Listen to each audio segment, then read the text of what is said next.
Dinah, the only daughter of Jacob. Growing up with 12 brothers, she lived a quiet life in the land of Canaan. Before we dive into her story, let's go back a bit.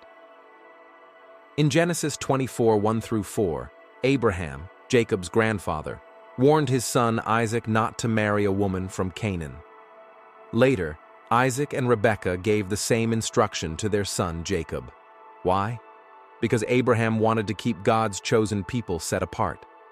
The Canaanites followed different beliefs and practices, ones that didn't align with God's covenant. Abraham's concern was spiritual.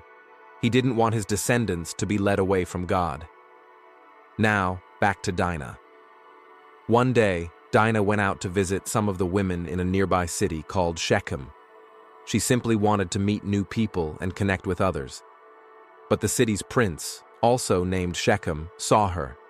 He was drawn to her, and they became involved in a way that was not part of God's plan for relationships.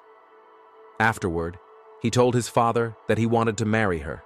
His father, Hamor, came to speak with Jacob and proposed a marriage alliance, even offering a generous gift. Jacob remained silent, but Dinah's brothers, they were deeply upset. Simeon and Levi came up with a plan. They said, "All right, you can marry our sister. But first, every man in your city must be circumcised, like us." 3 days later, while the men were still recovering, Simeon and Levi entered the city and took justice into their own hands. They struck down the men, including Shechem and Hamor. They brought Dinah back home and left nothing behind. Jacob was devastated. He rebuked Simeon and Levi, warning them about the consequences of what they had done. But the brothers replied, "Should he have treated our sister like that?" How did it all begin? With a single decision. Dinah stepping into a culture that didn't follow God.